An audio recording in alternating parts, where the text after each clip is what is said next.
السلام علیکم ورحمت الله وبرکاتو. زه یم ستاسو ورور خاورین د خاورین وایس یوټیوب چینل سره ستاسو په درانه خدمت کې حاضر یم.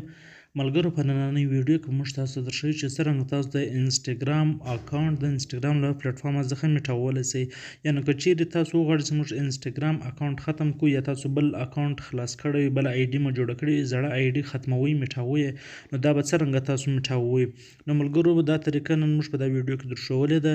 که چیرې ویډیو خوښه شوله ویډیو لایک کړئ او د ویډیو تر کتلو مخه ملګرو که چیرې تر اوسه پورې تاسو زموږ چینل خاورین وایس نه وي سبسکرایب کړی، نو مهرباني وکړئ زموږ چینل خاورین وایس سبسکرایب کړئ او ویډیو له نورو ملګرو سره هم شیر کړئ، ځکه چې هغه هم له دې څخه فایده واخلي.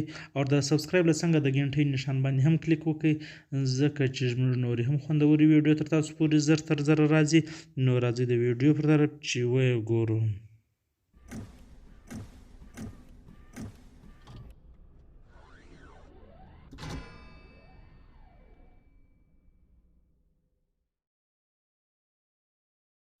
نو ملګرو، دا زه اوس په خپل موبایل کې انسټاګرام خلاصوم. دا د اوس ما انسټاګرام خلاص کړی. کله چې تاسو انسټاګرام خلاص کړئ، پر دا خپل پروفایل باندې به تاسو کلیک وکړئ. پروفایل بعد ملګرو په دا کونج کې درې لیکرې تاسو وینئ، پر دا درې لیکرو باندې به تاسو کلیک وکړئ. کله چې پر دا درې لیکرو باندې تاسو کلیک وکړئ، دلته به تاسو ته دا انټرفیس مخ ته راوړي. اول لیکلي د سیټینګ، پر دا سیټینګ باندې به تاسو کلیک وکړئ. ملګرو، لاندې لیکلي د هیلپ، دغه هیلپ باندې به تاسو کلیک وکړئ. له هیلپ بعد دا انټرفیس به تاسو ته راوړي، بیا به پر هیلپ سنټر باندې کلیک وکړئ. کله چې پر هیلپ سنټر باندې تاسو کلیک وکړئ، له دې څخه بعد ملګرو تاسو وینئ په دا کونج کې بیا له سرچ سره درې لیکرې دي، پر دا درې لیکرو باندې به بیا تاسو کلیک وکړئ. کله چې پر دا لیکرو باندې تاسو کلیک وکړئ، دې بعد ملګرو پر دویم نمبر باندې لیکل دي مینیج یور اکاونټ، دا مینیج یور اکاونټ باندې به تاسو کلیک وکړئ. دلته ملګرو پر پنځم نمبر باندې لیکلي دي ډیلیټ یور اکاونټ، پر دا ډیلیټ یور اکاونټ باندې به تاسو کلیک وکړئ. دلته چې تاسو کلیک وکړئ هم تاسو ته دا اپشن نه راځي، خو دا به تاسو کې پیدا کوئ دا اپشن. اوس پر دې باندې ما کلیک وکړئ. دلته ګوره درته لیکلي دي بیا پر د لاندې درې کې په مابینځ کې لیکلي دي ډیلیټ یور انسټاګرام اکاونټ. ملګرو، پر دې باندې به تاسو بیا کلیک وکړئ. کله چې پر دا ډیلیټ یور انسټاګرام اکاونټ باندې تاسو کلیک وکړئ، دلته بیا لاندې تاسو وګورئ خو بالکل د ډیلیټ اپشن نشته. په دې کې صرف د ډي اکټیویټ چې کوم دی هغه اپشن شته، د ډیلیټ اپشن نشته.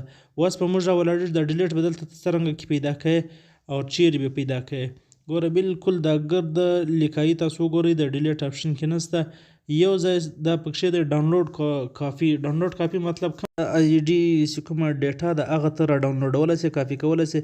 نو دلته موږ پر دا دویم نمبر باندې چې لیکلي وو ډیلیټ انسټاګرام اکاونټ باندې موږ کلیک وکړل، له هغه څخه لاندې موږ پر د ډي اکټیویټ اکاونټ باندې کلیک وکړل. دلته ملګرو بیا په دویم نمبر باندې لیکلي دي انسټاګرام کم فرام براوزر. پر دا براوزر باندې چې کله تاسو کلیک وکړئ ملګرو، تر دې لاندې پر دا اول سټیپ باندې راځي ډیلیټ اکاونټ، خو دا نه راغلی. اوس به دا موږ پیدا کوو. څرنګه به پیدا کوو؟ اوس به ملګرو موږ ورته بالا یې ور ولاړ شو. بالا به دلته لیکلي دي دغه دویم نمبر باندې انسټاګرام کم فرام موبایل براوزر، پر دا باندې به تاسو کلیک وکړئ. پر دې چې کله تاسو کلیک وکړئ لاندې رالاستئ، دلته هم وګورئ خو ډیلیټ اکاونټ تاسو ته بالکل په نظر نه درځي. دلته لیکل دي ملګرو انډرویډ ایپ هیلپ، دا باندې به ملګرو د نشان چې کله تاسو ووایئ، د نشان کې به لاندې تاسو ته یو اپشن درکړي. دا نشان اوس زه پر وم، ګوره دا نشان چې پر لاندې پر اخري څخه دویم لیکلي دي موبایل براوزر هیلپ. پر دا موبایل براوزر هیلپ باندې به تاسو کلیک وکړئ. کله چې پر دې باندې تاسو کلیک وکړئ، اوس به بیرته تاسو لاندې راسئ، یو واره بیا وګورئ. اوس به زه لاندې راسمه انسټاګرام کم فرام موبایل براوزر. ملګرو دا لیکلي دي، پر دا باندې به تاسو کلیک وکړئ. پر دا باندې چې کله تاسو کلیک وکړئ، لاندې ګوره د ډیلیټ یور اکاونټ اپشن چې دی هغه پیدا شولی. د ډیلیټ یور اکاونټ اپشن باندې به موږ دلته بیا کلیک وکړو. دلته چې کله موږ کلیک وکړئ، دلته دی درته وایي چې د اکاونټ ته ولې میټاوئ، پر تا باندې یو سوال کوي. دغه باندې به تاسو کلیک وکړئ. دلته زه پر دا اول باندې دغه کوم تاسو چې کومه یو خوښ پر هغه باندې تاسو کلیک کولی. دلته ما لیکلي دي کریټ سیکنډ اکاونټ، دوی لیکلي دي. پر دا باندې زه کلیک کوم چې ما دویم اکاونټ خلاص کړی دی، لهذا دا بندومه. نو پر دا باندې چې کله تاسو کلیک وکړئ، لاندې به تاسو د خپل اکاونټ پاسورډ ورکړئ. کله چې تاسو پاسورډ ورکړئ، تر پاسورډ لاندې ډیلیټ او ستاسو د آی ډي نوم به لیکلی وي.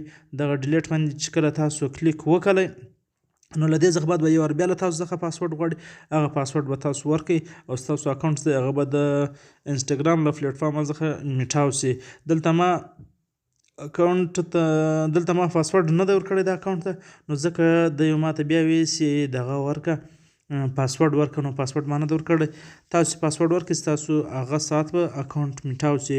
نو ملګرو که مو چیرې ویډیو خوښه سوې ویډیو در سره لایک کړئ او له ملګرو سره یې هم شیر کړئ ځکه چې هغه هم له دې څخه پیدا واخلي او چینل در سره سبسکرایب کړئ. د سبسکرایب د څنګه د غنټې نښان باندې کلیک وکړئ پر آل باندې کلیک وکړئ ځکه چې نور هم خوندور ویډیو تر تاسو پورې زر تر زره رارسي. نو ما ته راکړئ اجازه تر روان ویډیو پورې نور پر خدای سپارم د الله په امان.